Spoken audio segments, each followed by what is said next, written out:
I'll take the slide down now. Good morning, everybody, and welcome to another Three Nations Dementia Working Group webinar. We are thrilled to be with you, and wherever you are, we hope that the sun is shining down on you, as it is here in sunny South Wales. And we're thrilled to be with you this morning. We're discussing a subject, I guess, which is raising its level of importance as we change the way we do business with the outside world. And we're doing a webinar, and today's theme is staying safe online and helping people recognize what is usually called scams. As the internet becomes an integral part of daily life, it's crucial to ensure that people with dementia can navigate it safely. Keeping people with dementia safe from scams requires a multifaceted approach that combines educational, technological safeguards, and constant vigilance. Here we have some detailed strategies which are going to be explained by our guests to explain how we can best protect ourselves and others and loved ones from scams. The panel of experts who assisted this webinar will introduce themselves shortly. And we encourage your participation. This includes your comments, responses, and questions. Please submit your queries using the text boxes at the bottom of your screen. It's essential to use these text boxes instead of raising your hands because we can't see you. Please note that all our webinars are created, produced, and presented by individuals living with dementia. And while we cannot handle our individual queries, we will try to provide guidance through the text boxes where we can help. So if you have any questions, please feel free, and we'll deal with them as we go along, or either that or we mop them up at the end. And usually we have a film to start. It's from a friend of ours called Peter Middleton. And he will go into detail of an incident that happened to him. Have you got the film lined up, Amy?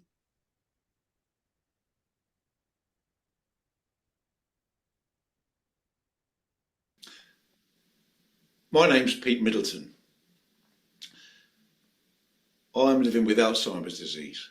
Now, for the last 10 years of my working life, or more, I was a police community support officer working in Northamptonshire. I'm very used to dealing with people who've been the victims of fraud. Before that, I had a career in IT, working online and doing a lot of online bits and pieces that meant I was very aware of up-and-coming scams.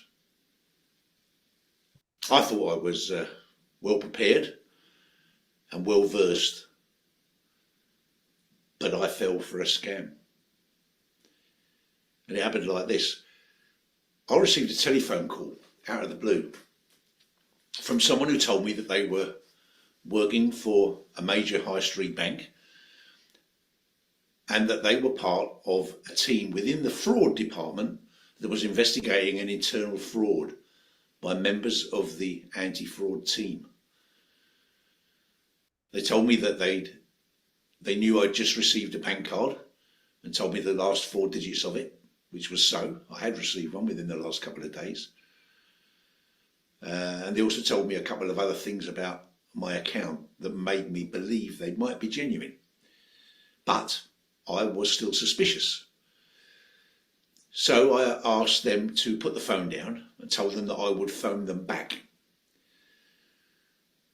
So I put the phone down, and it was my home phone they called me on, went onto the bank's website and found a telephone number, and I called them back on a different phone.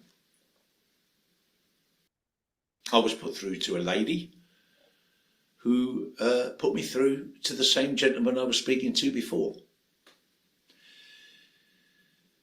By then I believed that they were genuine. They told me that they were trying to catch someone on their internal team who was extracting money from people's bank accounts by making false payments. They told me that I had recently had 2 false payments declined internally, and that they were expecting a 3rd attempt to be made. This one, they told me they would like to go through, and but the payment that they would make would go to one of their own managers' accounts on the fraud team, so that they could catch the people who were facilitating these transfers. And anyway, the upshot is I authorised a payment of £1,800 to an account. And they said that they would be back in touch with me later on in the day, and that it may be that I might have to authorise another payment. Well, that made me suspicious, because I thought, you know, surely one payment I could understand, but why another one? It sounds like they're just trying to extract money out of me. But I wasn't thinking straight, and sadly it comes with the territory and the way I live my life nowadays. So after I put the phone down, I started to have nagging doubts.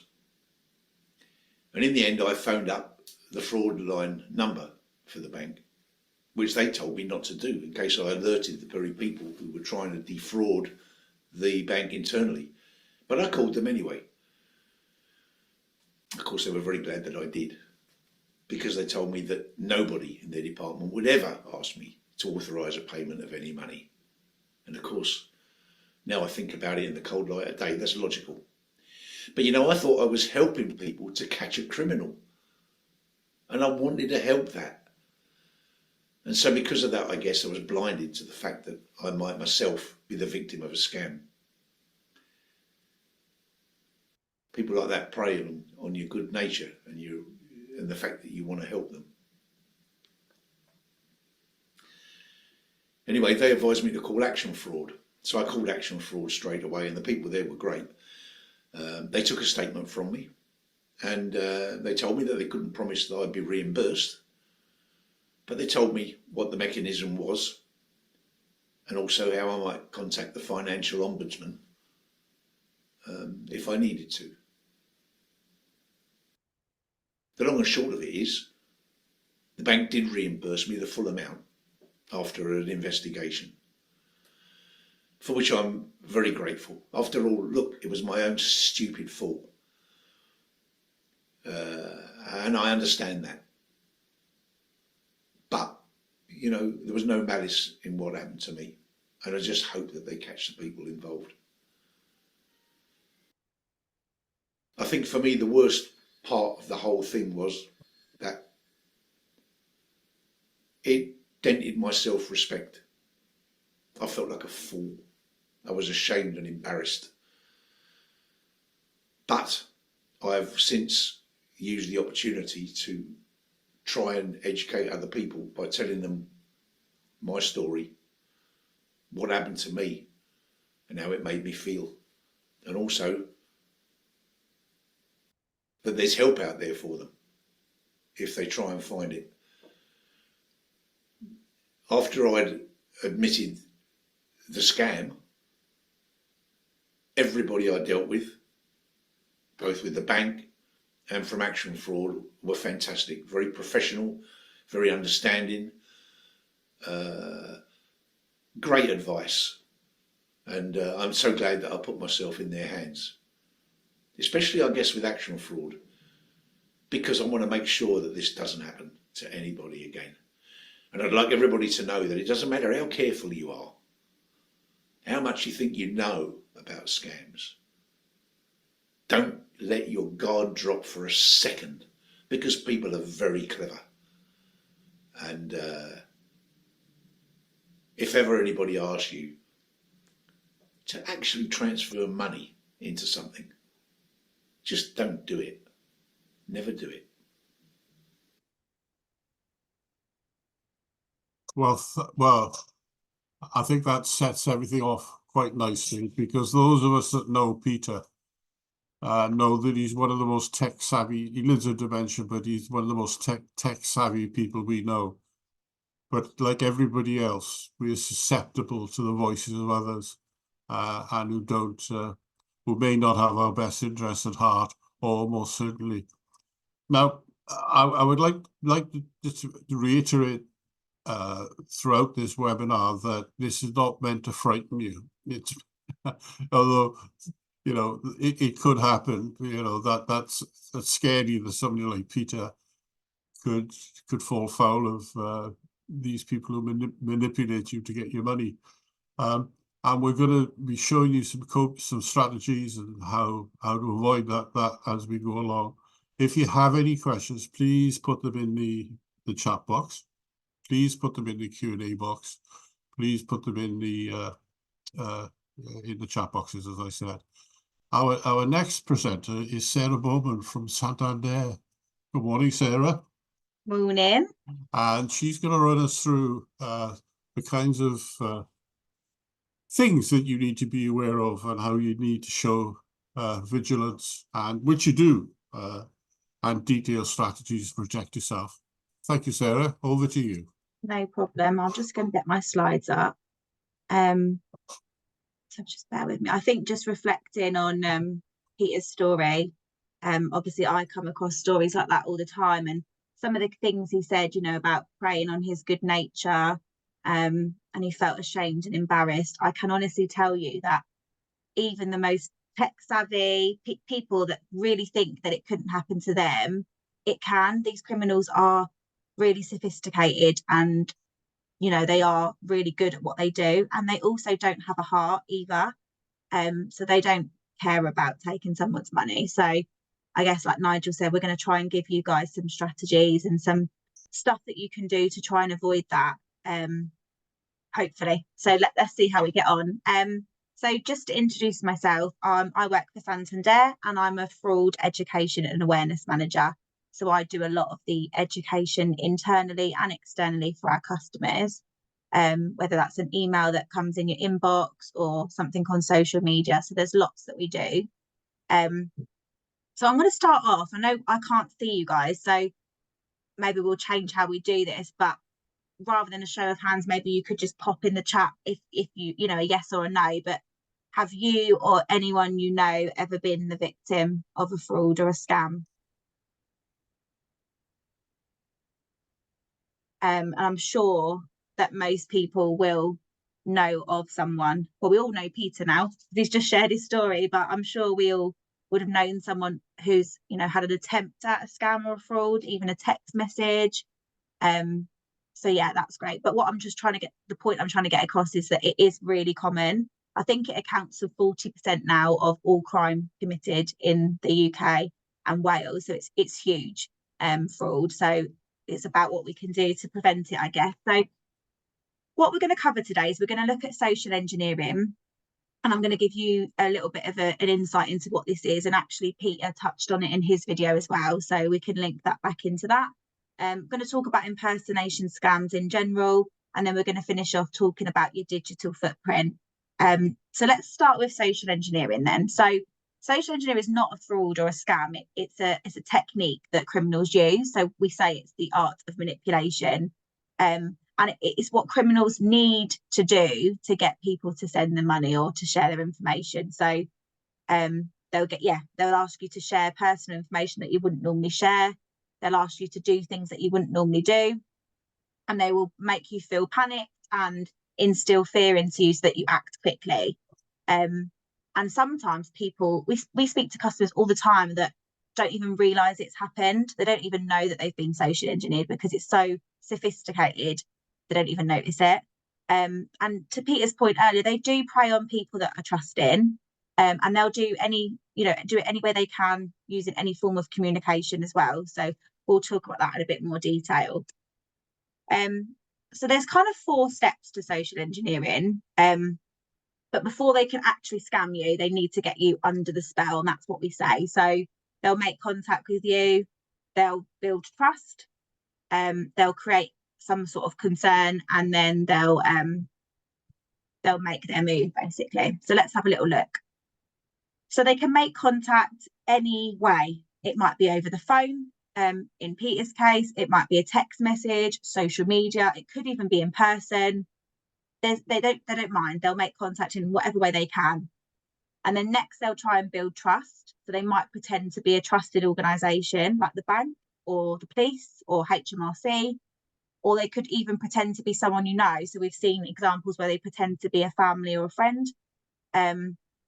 They might share snippets of personal or secure information. And actually, Peter mentioned that in his own video, that they knew things. And that's how they sort of convince you. They'll find information about you online or on the dark web, and then they can use that to convince you that they're genuine. And then they'll create some form of concern. So they might be that, you know, your account's at risk, there's money leaving your account. In like investment scenarios or purchase, we've seen that it's a one-time offer, so you need to act quickly. If you don't take it out today, you'll miss out on the deal. And then the final stage is them making their move. So whether that's getting you to share your security details. So if you're a Santander customer, it would be like your OTP code, but other banks have different versions. They might tell you to move your money. They might ask you to open other accounts for them, or they might ask you to pay for something for them. Now what we've got next is some examples of some fake emails and text messages. I'm just going to point out some of the things that you can look out for. These are quite bad ones actually, but you can get emails that are really good, and there might only be one digit, you know, missing or misspelled incorrectly. So it's just about being vigilant, and just, you know, if you do get an email or a text message, just doing the right checks, and we can move on to that in a moment. But just to point out, so this email here, obviously there's quite a lot of spelling and grammar mistakes. We've got a couple of American versions of how to spell things. It's very generic. It doesn't, you know, it's not Dear Sarah, it's just Dear Outlook user. We've got a link, which when you look at the actual link, it's nothing to do with what it's talking about. And just a little trick for everyone that's watching: if you do ever get a link in an email or a text, if you hover over that link, you should be able to see where it would actually take you before you click on it. And a lot of the time you'll see that it doesn't match at all, and that's a bit of a red flag. And then the second one we've got is a text message that's proposing to be from Santander. Now, just because it says Santander doesn't mean it is. So just to give a bit of context, criminals can do what we call spoofing. So they can make caller IDs, text message names, anything look like something else. So you can pretty much just go online and buy a telephone number and call it whatever you want. So just because it says Santander or HMRC, it doesn't mean it is. And then again, you've got a link here. So again, we wouldn't suggest that you click on any links unless you can verify that they're genuine. So that's just thought I'd share some examples with you guys on some of the things that we see. Now, what can you do to protect yourself against social engineering? So always check that the person or the requester or the business, whoever that is that you're doing, you know, sending money to, are legitimate. So we would always recommend that you do it in person first if you can. So if it's a loved one or a family member, then you could see them in person. Or if it's a company, then use a trusted number that you've used previously or one directly on their website.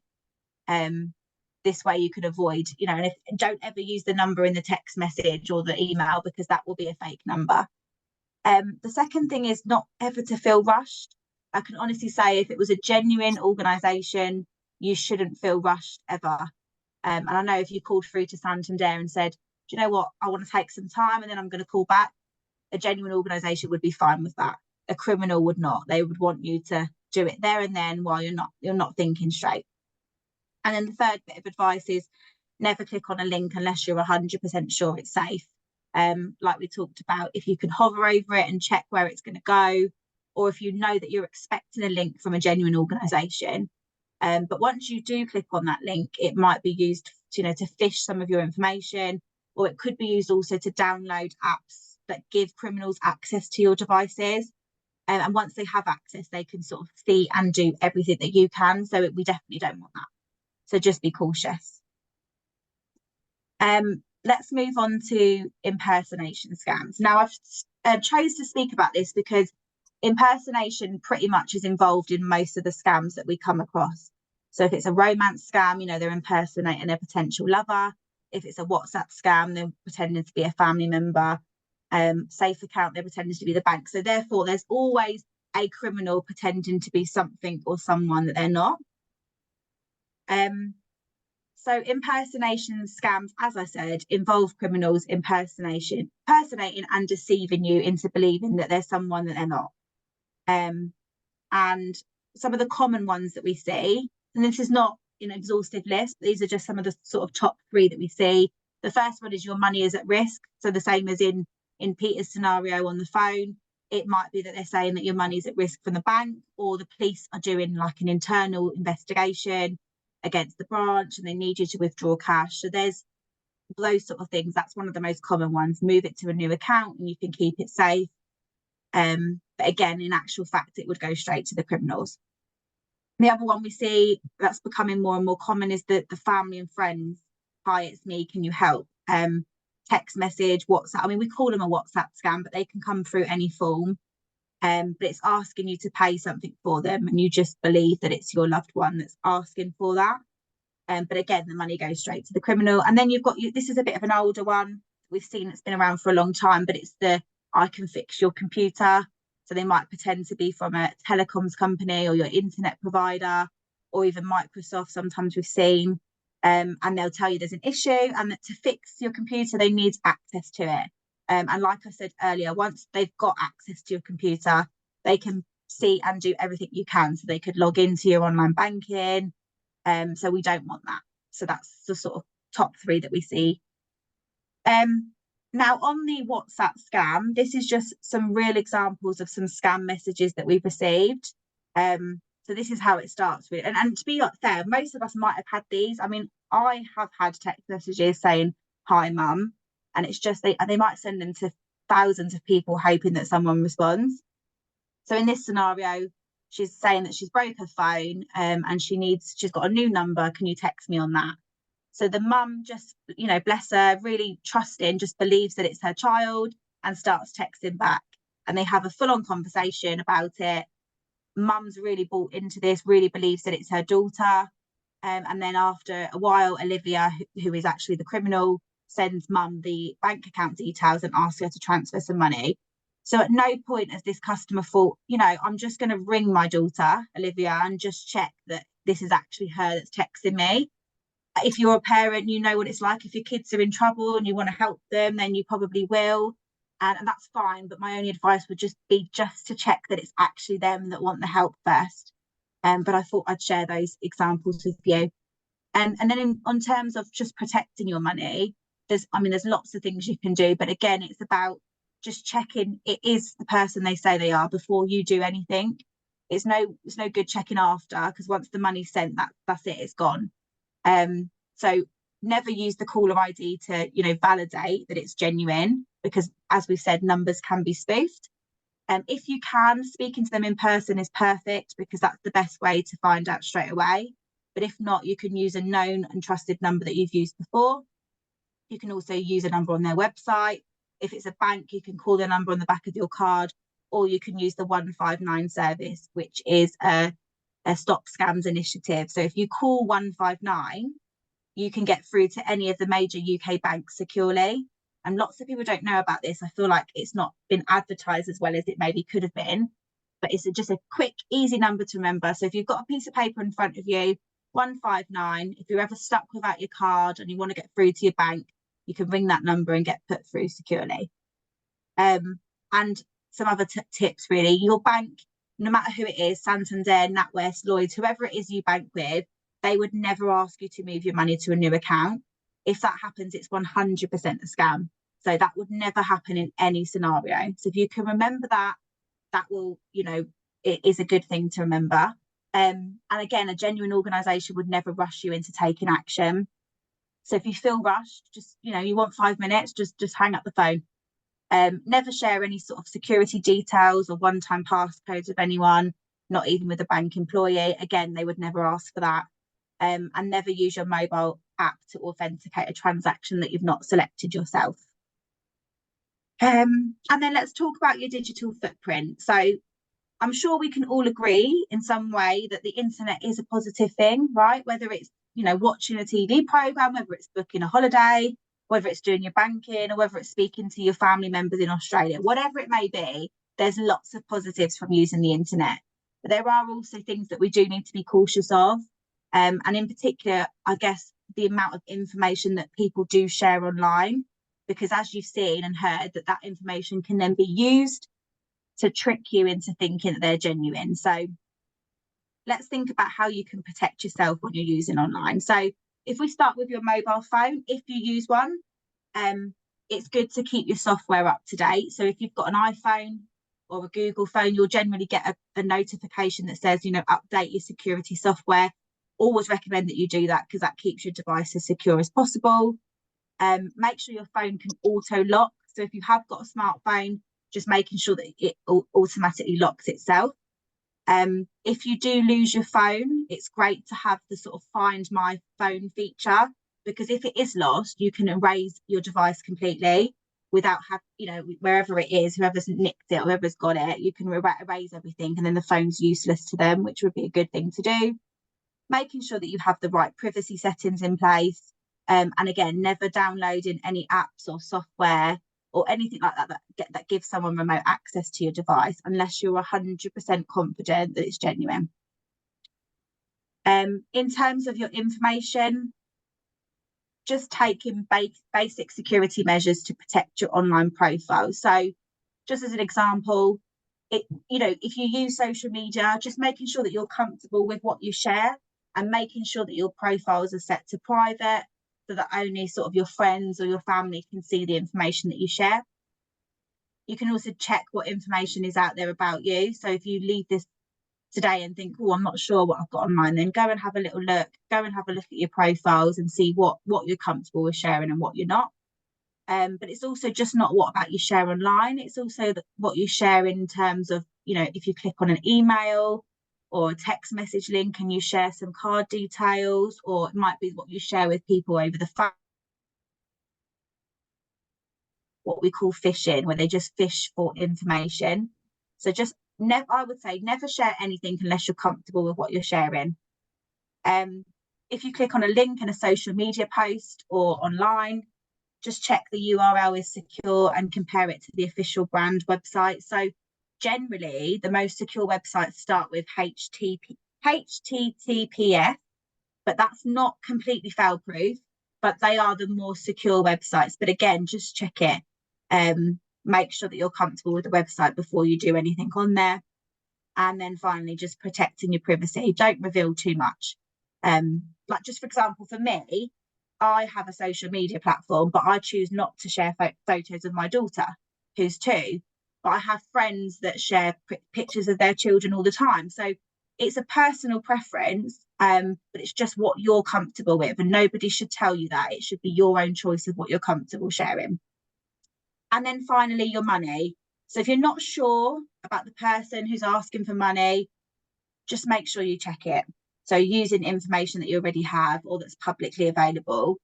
Never transfer or withdraw your money out of your account if you're instructed to do so. Again, not by your bank, not by the police, not by anyone.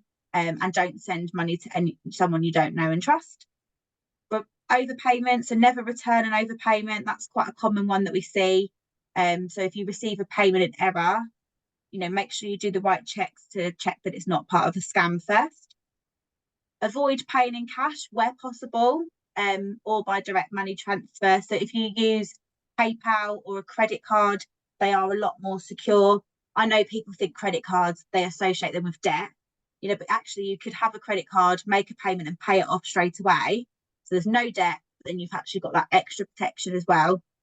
And then finally, if you're buying a large item such as a car, and believe me, we've had customers that have paid for cars outright without even seeing them. And they turn out to be a scam and they've lost all that money. So if you are buying something, where possible, go and see it in person first, or ask for a video or something so you can check it's genuine. And finally, my last bit of advice really would be just to trust your instincts. If something doesn't, it doesn't feel right, or something sounds too good to be true, it most likely is. And to Peter's point earlier, if you suspect it, report it. tell your bank, and also action fraud. And that's me done. If anyone's got any questions, I'll pass over to you, Nigel. Okay. Can I just say, Sarah, that's a whole lot of information there. We love those slides, if it's possible. Yeah. Is that okay? So Yeah. we can put it on our new information Padlet and get people. There's a lot of talk in the chat box about people being enticed by what's obviously fraudulent stuff, but then be wise enough not to. But Joy Watson asked a question about romance scams, how they start and how effective they are, and how to double check that, you know, you fall in love with a person, not a bot. I suppose, because some of them you read in the newspapers, there's some awful things where people lose up their whole life savings or something like that to somebody who's put in love with them. Yeah, they are really quite common, actually. And people have this, you know, preconception that it's just older people that potentially fall for these, but it isn't. It can be a range of people. And there's, you know, lots of different scenarios, but you're right, Nigel, people lose a lot of money through these scams because they're one of the most trickiest one as well, because there's an emotional attachment. You know, these people think they're in love with someone that's not real. So it makes it really tricky for us to break the spell and to convince that customer that it is a scam. So they are sort of our longer winded emotional scams that we face. But I would always just say with romance is, you know, if you're not meeting the person in person, that should be a bit of a red flag. If you're giving them money before you've even met them or developed a relationship, again, that should be something that you take care. And there's lots of information online. Action Fraud have got some on their website. We've got some on Santander's website. But yeah, we do see a lot of them, unfortunately, which is really sad. Hilary Dawson asks, what's your view on checks? On checks? Yeah. I mean, they're not used a lot anymore, I guess. They're not as sort of common as they are, but if used correctly, they can be quite secure. The danger is with checkbooks is if someone gets hold of your checkbook. You know, if you've got it in a secure place and only you do it, and, you know, the old advice we used to give was, you know, when you finished writing on your check, put lines underneath so no one can add any zeros or edit it in any way. But no, they can be secure if used in the right way, as long as someone else hasn't got access to them. Yeah, I suppose it goes along. It goes along the line that you use during your presentation of always being mindful that what you see is not what's actually happening. And starting off with Pete's film, I mean, all those of us who know Pete know he's one of the most tech-savvy people I know. But it's when they get that element of trust, and get you to do things that you wouldn't normally do. And these people don't think these people don't think these things are sort of on the spot. They carefully rehearse programs, and that's what you're dealing with, I suppose. I found this fascinating, and you know, I'm sure people will find everything you said useful. Keith has got a question. Keith Oliver just bought a new wallet which is sold as extra safe. How does this protect my bank cards in the wallet? So is it one of the wallets that they reckon they can't use the devices to scan it? Is that the one? Yeah. Yes. Yeah. I don't know much about them, but so I can't really comment as much. They're not something that the bank we don't recommend them as such, but I have heard that they can be quite effective from people, because I think it's people have some devices, I believe, and Stephen might be able to shed some light on this from a police perspective, but I think there's devices that people can use to scan your sort of card details. So I guess it would prevent that. But all I would say in terms of contactless, that if that is fraud, so if ever any, you know, money or details were stolen from your card, and then there's a limit to contactless as well, but if that happens, you'd ring the bank and you would get your money refunded, because fraud is where you're not involved in it. It's been done without your knowledge, and you would be reimbursed for that. So as long as you've been cautious and taken the right checks. So Stephen, did you want to add anything on that? Yeah, thanks, Sarah. Yeah, the wallets you're talking about there, they are basically to protect the the card, the metallic strip from being copied. So you're right in that some of these fraudsters will walk around and they'll have devices that can scan the details from the metal strip on your bank cards. Right. So if you put them in these wallets, basically, there was a chap many years ago, Faraday, his surname was, and it basically is. I think it's actually lead is they use to prevent the transfer of the signals to be able to steal the data from the device. So or the device to steal data from your card. So if you put the card in there, then it should protect it from being scanned and details stolen. So the effectiveness of them, I don't know. We certainly use them within policing. We actually have rooms where we put all our data in order that nobody can wipe the data from our devices when we've seized them off the criminals. So we put them in a room, which is very much the same product, just a little bit bigger, of course, than those little wallets. So they're worth getting. We actually give them out as merchandise when I do presentations. Brilliant. Thanks. Okay, thank you, Sarah. Thank you so much. Let me introduce Stephen Benson as our next presenter. Steve, would you like to introduce yourself and tell people what you do? Will indeed, yes. Thank you very much, Sarah. Great presentation. Enjoyed that. If you wouldn't mind sharing those slides, I'd be grateful as well because there's some good material on there. Thank you, Nigel, and hello to everyone who's joined. My name is Steve Benson Davison. So I work for the Regional Organised Crime Unit. So that's an amalgamation of 3 police forces: South Wales Police, Dyfed-Powys Police, and Gwent Police. We were formed 23 years ago in response to the threat from serious and organised crime, which at that time were things like firearms and the travel of firearms into the Welsh regions, drug dealing and people trafficking, that sort of crime. Fraud has now become part of our daily business as well. And as Sarah mentioned, it is actually 41% of recorded crime now is fraud related, which is a massive increase from 20 years ago. And it's simply, again, as Sarah said, the advent of the internet is a great tool, is a great device to be able to contact people across the world, to learn things, to find out information. But unfortunately, the criminal element have realized it's an opportunity to be able to communicate across the world, and because of electronic banking, steal people's money. So from a policing perspective, I'm going to just give an overview of some of the offences that we're seeing, trying to stay away from what some of the material that Sarah used, so we don't duplicate, and just give an overview of the type of offences, how the fraudsters commit those offences, and how to protect yourself. I'm not going to use any slides today simply because of the security issue. We don't in policing use Zoom, we use Teams, and there was a bit of difficulty in transferring the data over. So I'm just going to talk. So unfortunately, you're going to see me for the next 20 minutes or so. The threat from fraud, 41% of crime. And as mentioned, the way that the fraudsters communicate now is in 3 ways, really: through phone calls, through text messages, and through SMS texts and emails. So those are the 3 ways. And I often say to people, how do you think the fraudsters actually got your data? How did they get your telephone number? How did they get your email address?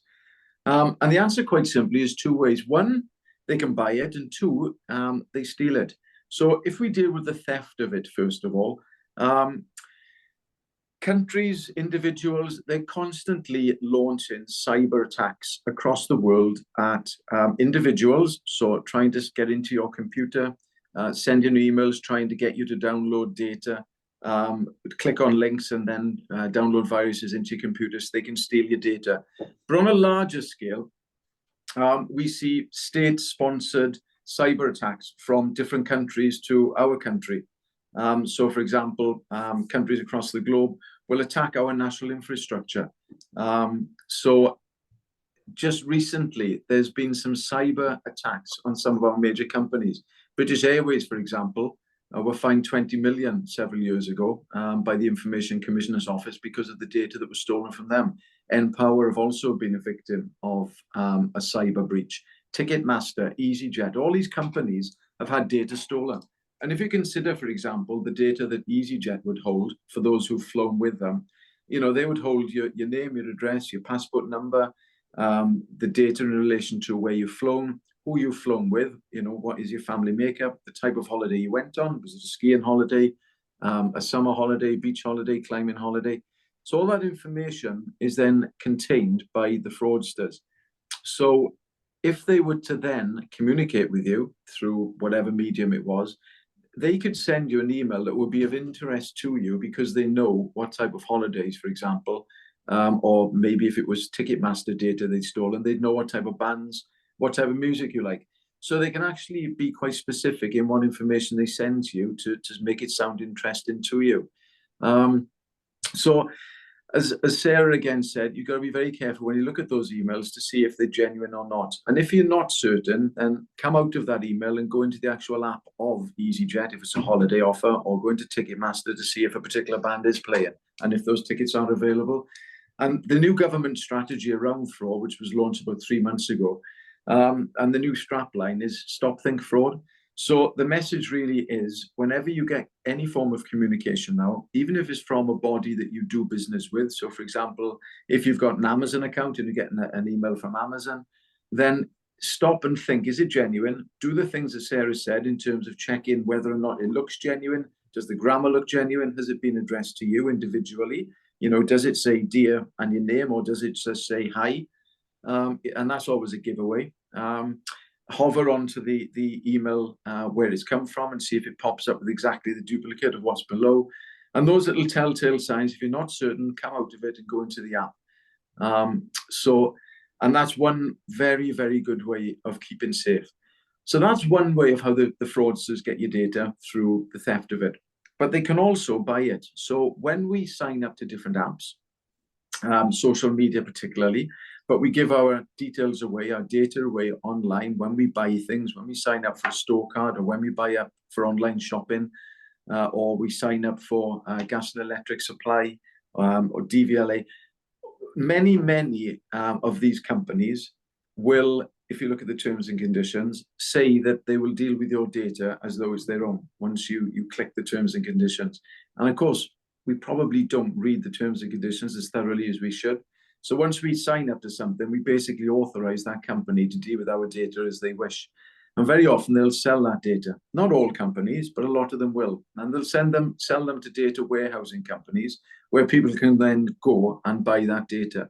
So the fraudsters would be able to go there and, for example, be quite specific about the data they'd like to buy in terms of an age profile or in terms of a location where people live, so that when they send out these messages, emails, and communications to you, they can be quite specific to your area, which would instantly catch your attention, or because of they know the age demographic that the data relates to, then it would be of interest to you because maybe, you know, that particular age profile, they'll send you something that interests you. So they can be, again, very professional in what they do. And these fraudsters are professional, and we never say now that you've been, you know, caught in a scam, because you haven't been. You've been socially engineered. These fraudsters have actually designed something which is intended to catch you because of the things that you do, the things that you like, the age that you are, the place where you live. So unfortunately, we have to be very careful in terms of what we click on, what we look at, and how we deal with messages that come from others to us.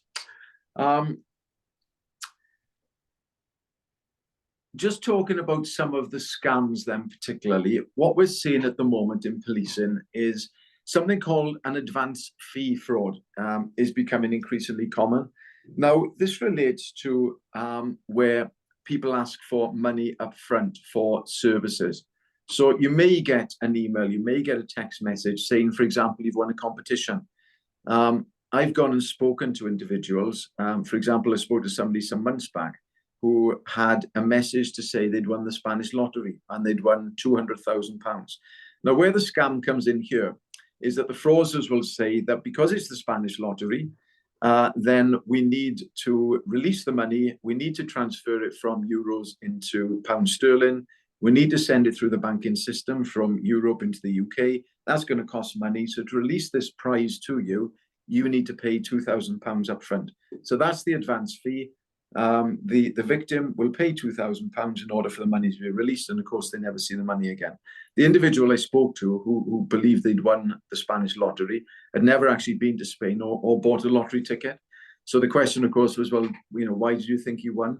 But of course, if people people are desperate. They thought they want to win money. We all, you know, try some sort of lotteries to win, you know, the big prize. So the fraudsters count on that if they send that, people will believe they've won, even if they haven't bought a ticket. And on this particular occasion, the victim spent £2,000 and, of course, lost the money.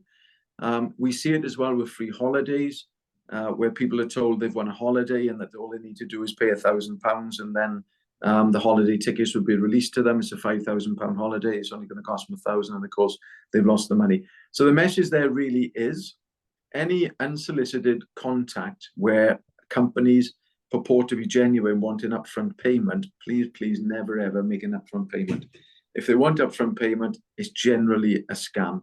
And if you don't, if you think it's a scam, clearly don't pay. But in any event, check it out with the relevant company before you ever part with any money, because those are becoming particularly prevalent at the moment. And these fraudsters are professional. It's what they do 24/7.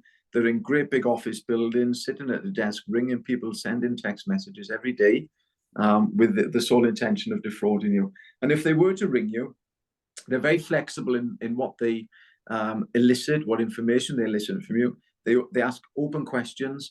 They elicit from you things that perhaps they wouldn't have known when they rang you if it's a random phone call. So they'll elicit your age, and they'll elicit your lifestyle and maybe whether you work or not. And from that, they'll develop a scam as they speak to you. They are that mentally agile. So just be aware of any unsolicited comment. And as the government strategy says now, stop, think, fraud. If you're not expecting it, or even if you are, just check who's ringing you, who's contacting you. Check that email. If you're not certain, come out of it and contact the company directly.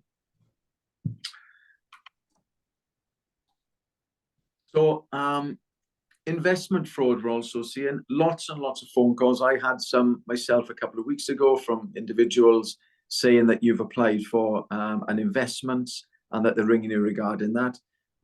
They'll offer you cryptocurrencies, particularly current at the moment, telling you that cryptocurrency is making so much money, you can't fail if you invest in cryptocurrency.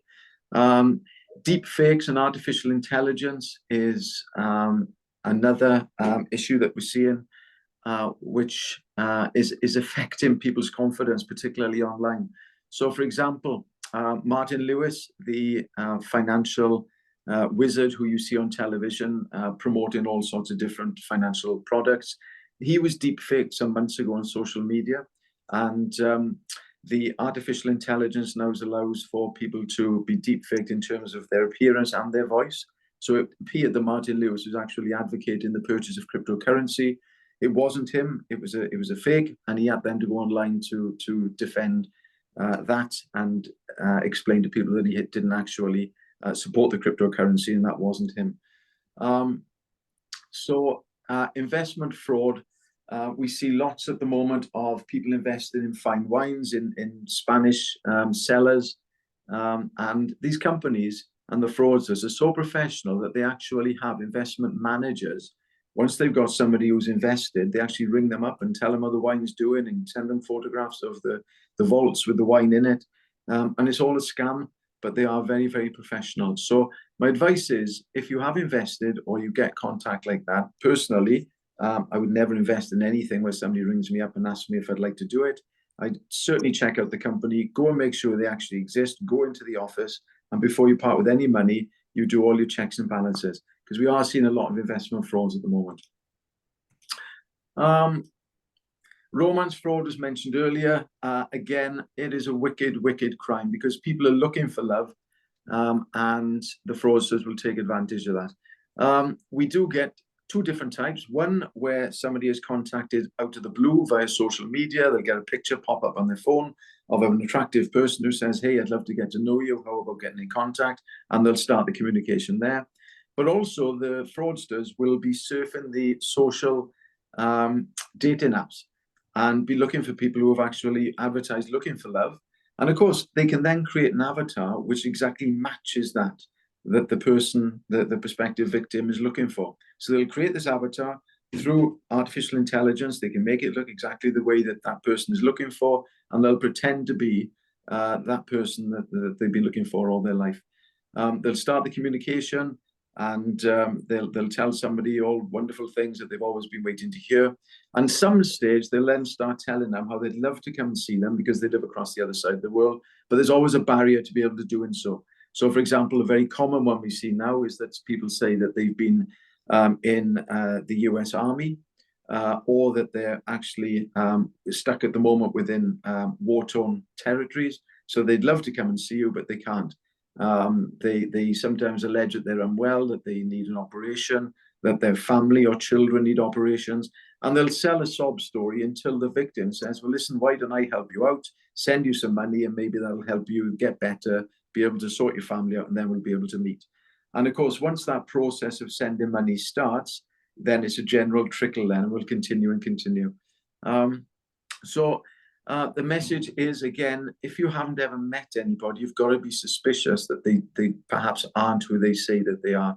And as Sarah said, having to tell somebody that they've given money to a fraudster, that they've lost that money, that that person they thought was in a loving relationship with them isn't the case, is a very, very difficult thing to have to do.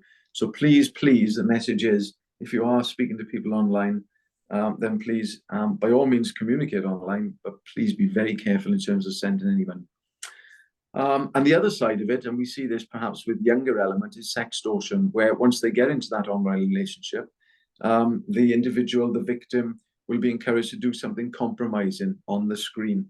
And once they do that, very often we find that it's associated with some sort of sexual act, and then the fraudster will video record that act and then return it to the victim and say, if you don't send me some money, then I'm going to share this with all your contacts. So that's another very common thing that we're seeing at the moment. And the National Crime Agency last week actually sent out an alert to say that they're seeing such an increase in what's called sextortion, that sort of behavior, that's part of our daily business now, is to go out and raise awareness as much as possible. So again, be in an online relationship, fine, but A, don't send money, and B, certainly don't compromise yourself on video. And the final one I'll talk about, I've just got a couple of minutes, I think. If not, please let me know. Courier fraud. This is a process where a phone call is made. So it'll always be a phone call, and the suspect, the fraudsters, will allege one of several things. They can either allege it's the police and that somebody that you know has been arrested and is in custody. They very often say that they're within the metropolitan London police area, that someone's been arrested there, it's a family member, and that in order for them to be bailed out, you need to send £3,000. So that's a very, very common one.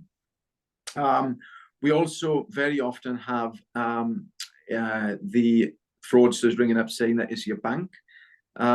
They can spoof telephone numbers to look like whatever they want. So if, for example, they know what bank you bank with and where you live, because they've either bought or stolen data, as I spoke about earlier, they can actually make on your phone, they're coming up saying Lloyds Bank Bridgend or Lloyds Bank Swansea. So you're actually thinking that the fraud section of your bank are ringing you when you pick your phone up, but it's all a spoof.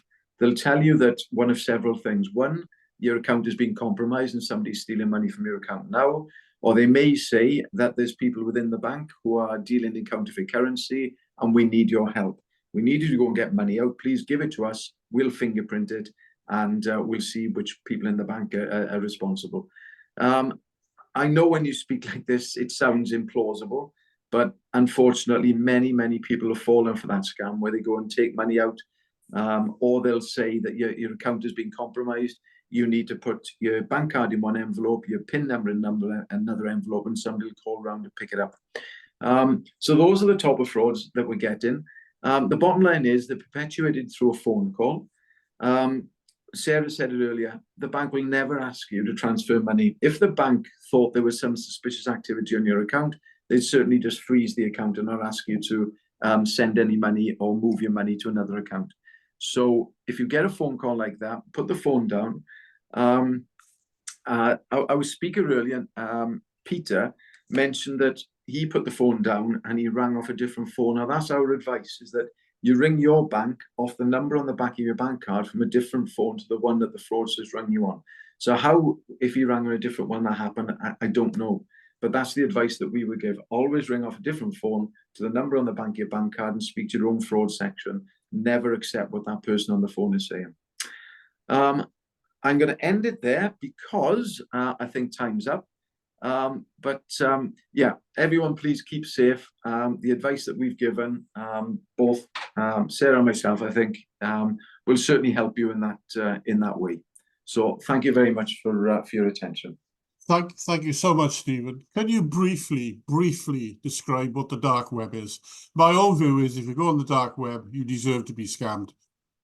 Briefly, please. Right, the dark web, it was formed actually during, I think it was the Second World War, the dark web. Basically, it's the same as the web, but you access it through what's called an onion router.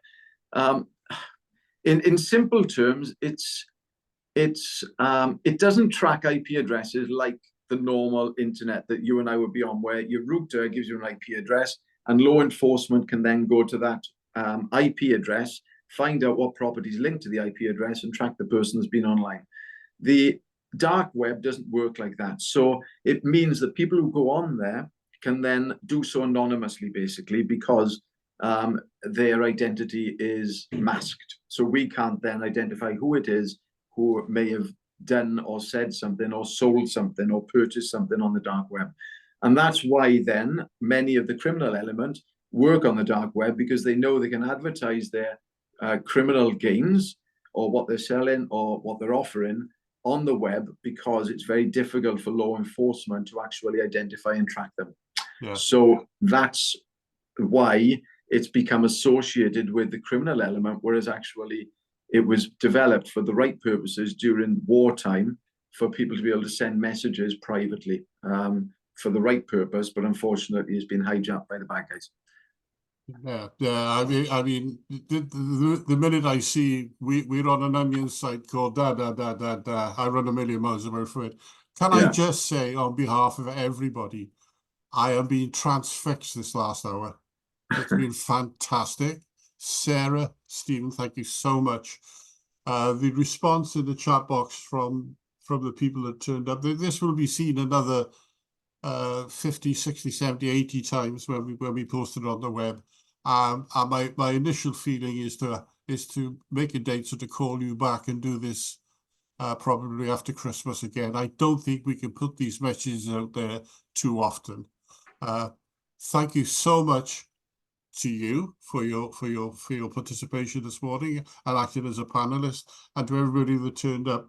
We have another webinar in a month's time. We haven't quite decided what the theme might be yet. But Sarah, Stephen, thank you so much for difficult messages, but also reassuring. Thank you so much, and goodbye to everybody. Bye.